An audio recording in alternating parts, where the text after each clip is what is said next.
Shalom depuis Jérusalem, je suis le bishop Jacques Elbaz, le président de la Fédération protestante francophone en Israël, et ainsi que le président de l'Institut de la faculté de théologie ici dans le pays de la promesse, tout en sachant bien entendu que nous avons une antenne depuis peu à Kinshasa, et nous sommes heureux de savoir que des bien-aimés de la République démocratique du Congo peuvent bénéficier de cours venant depuis Jérusalem pour l'édification du corps de Christ en RDC. En tout cas, j'aimerais saluer, et vraiment de tout cœur, son Excellence, le Président de la République et chef de l'État, l'éminent Félix Antoine Tshisekedi Tshilombo, et vraiment nous souhaitons à notre frère bien-aimé qui a cette charge de conduire ce grand pays de la République démocratique du Congo, d'être au bénéfice de la grâce du Seigneur, que toute la grâce de Dieu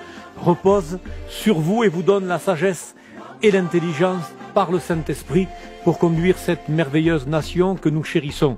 Je suis moi-même pasteur depuis 21 ans d'une communauté africaine à majorité congolaise et ivoirienne. Je suis israélien, francophone, mais je suis aussi citoyen de la République de Côte d'Ivoire par décret présidentiel. En tout cas, c'est pour moi un honneur de m'adresser à vous pour que nous puissions ensemble créer un pont entre Israël et la République démocratique du Congo. Bien plus qu'un pont, une alliance. Vous savez, une alliance, c'est le mot brit en hébreu, alliance, mais c'est aussi le mot shiv'a qui vient du chiffre 7. Le chiffre 7, c'est le chiffre de la perfection et il nous rappelle bien sûr la personne du Seigneur Jésus. Une alliance qui, au centre de celle-ci, aura la personne du Seigneur Jésus. Bien entendu, nous savons que le vœu le plus cher de notre président, le président de la RDC, est de venir visiter Israël. En tout cas, moi, en tant que juif croyant en Jésus, je me ferai un honneur avec la société Sarel Tour Conférence, une société dont le directeur est lui-même croyant en Jésus, de faire visiter et de permettre à notre président ainsi qu'à sa délégation de pouvoir découvrir la Bible dans ses langues originelles et ses richesses insoupçonnées au beau milieu de sites historiques époustouflants à Jérusalem et dans le tout Israël, dans le nord, dans la Galilée, avec des lieux qui vont nous rappeler que la parole de Dieu n'est pas simplement qu'un livre, mais que la parole de Dieu, ce sont aussi des pierres et des pierres vivantes que nous sommes, mais des pierres aussi avec des lieux où le Seigneur Jésus a manifesté sa gloire allant de lieu en lieu, prêchant la bonne nouvelle du royaume de Dieu. Voilà, cher président, chers frères en Christ, pendant votre venue ici en Israël, votre pèlerinage, nous allons pouvoir assurer non seulement votre programme, mais aussi votre sécurité. Venir en Israël, cher président, c'est venir étudier la Bible en version 3D. C'est venir étudier la Bible en relief, n'ayant plus un regard en noir et blanc sur ce livre extraordinaire, mais un regard en couleur. En tout cas, faire une alliance avec Israël, nous voulons nous rappeler que Genèse chapitre 12, verset 3 nous dit « Toutes les familles de la terre seront bénies en toi. » Toutes les familles de la terre, y compris le continent africain.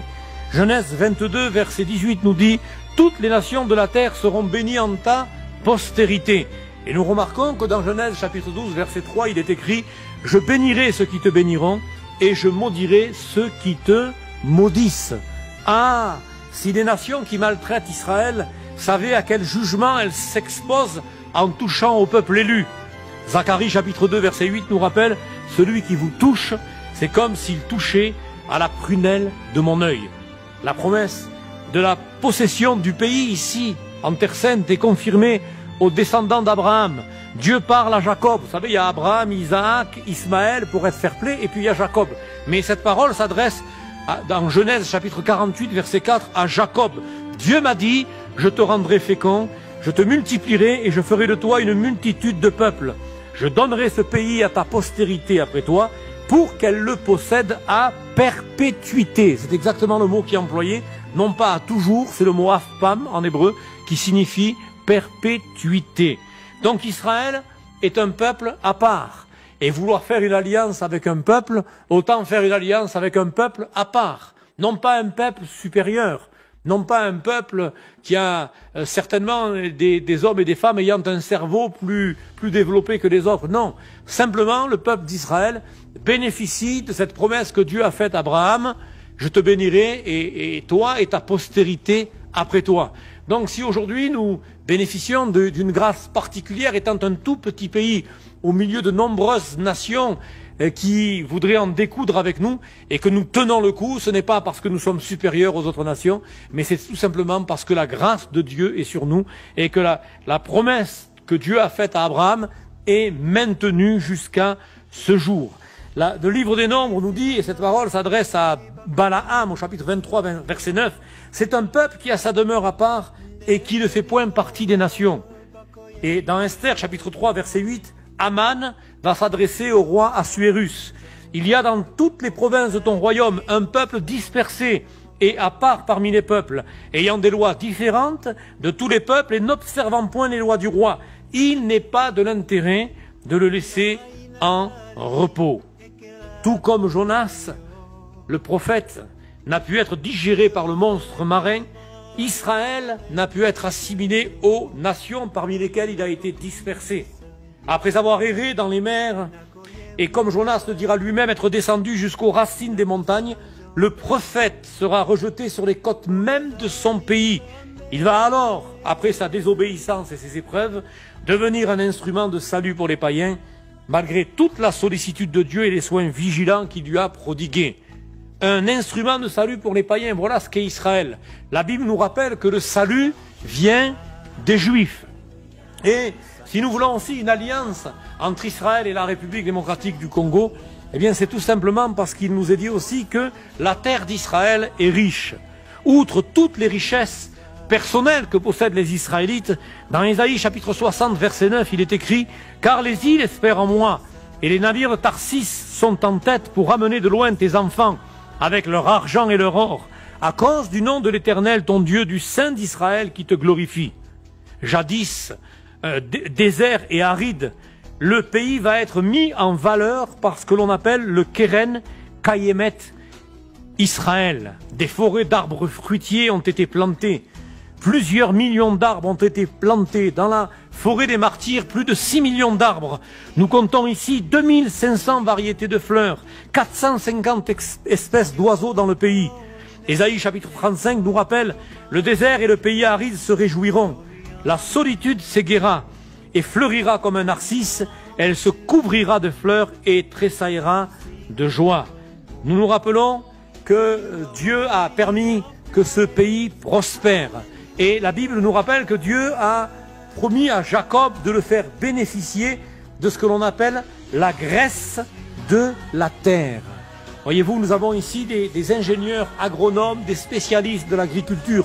Et nous ne voulons pas venir en République démocratique du Congo simplement pour essayer de partager je ne sais quoi, mais nous, le juif messianique et des responsables israéliens, avons à cœur de venir en République démocratique du Congo pour que aussi on puisse amener avec nous des ingénieurs agronomes, des gens qui sont spécialistes dans l'agronomie, dans l'agriculture, parce que vous savez que Israël détient le brevet qui est connu dans le monde entier de l'arrosage par le goutte à goutte. Étant donné que nous souffrons de pénurie d'eau dans ce pays merveilleux, eh bien nous avons des spécialistes qui ont eu l'ingéniosité d'inventer un système d'arrosage au goutte à goutte.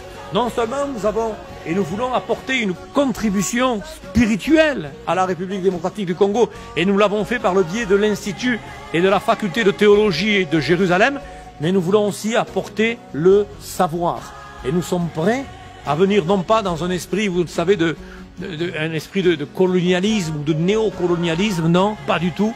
Moi, je connais la situation du peuple africain, étant moi-même ivoirien, je pleure pour ce continent et j'intercède depuis plus d'une vingtaine d'années.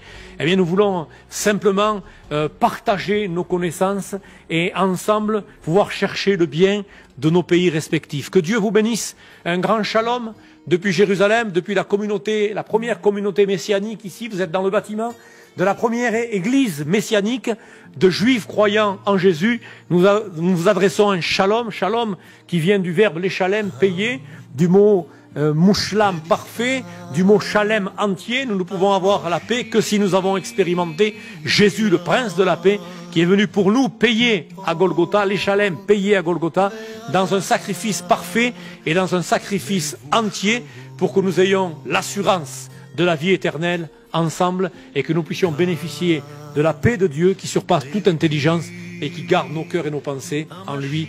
À Dieu soit toute la gloire, que Dieu nous bénisse ensemble dans ses futurs projets. Amen.